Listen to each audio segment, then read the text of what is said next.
Real Madridning Klasikodagi mag'lubiyatiga nimalar sabab bo'ldi?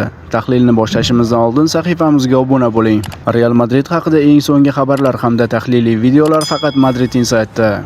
Xabi Alonso aslida hamma narsani to'g'ri qildi. Yagona va eng katta xatosi esa unda bir reja yo'qligi edi. Barselona to'p nazoratini yaxshi ko'radi.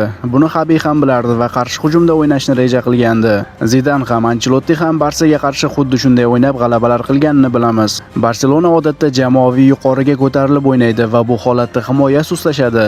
Shuning uchun Flick ofsayd qopqonini qurolga aylantirdi. Alonso bu safar ham xuddi shuni kutgandi. Lekin ko'ryapmizki, oxirgi paytlarda Barsaning raqiblari bu qopqonga immunitet hosil qilib ulgurdi. Mana shuning uchun Flick bu safar ehtiyotkor uslubda o'yin boshladi.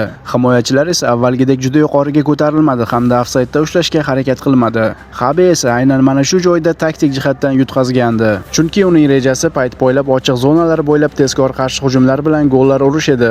Alonso esa taktikasi ish bermayotganini sezdi, biroq yuqorida aytilgan bir reja unda yoki yo'q edi yoki qo'l uchida qilingan chizma edi xolos. Sababi ikkinchi bo'limda o'yin palapartish ahvolda edi. Jamoaning yarmi pressing qilsa, yarmi qilmadi. Bog'lamlar esa deyarli ishlamadi. Zaxiraga mixlanib o'yin amaliyotsiz qolgan Arda Güler hamda Mastantuanovlar esa umuman jamoadan uzilib qolgani sezildi.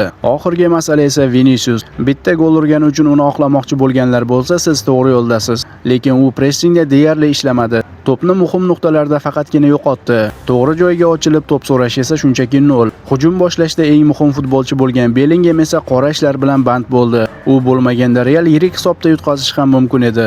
Sezdingizmi, Realda avvalgidek jamoada so'nggi nafasigacha kurashadigan futbolchilar juda kam. Bellingham, Valverde, Courtoislarni aytmasa, qolganlar qanday jamoa libosida ekanligini ham his qilmayotgandik. Balki bu Xabini ketkazish uchun futbolchilar tomonidan uyushtirilayotgan isyondir. Sizning fikringiz qanday? Yana qaysi omillar Realning mag'lubiyatiga sabab bo'ldi? Kommentariyada yozib qoldiring.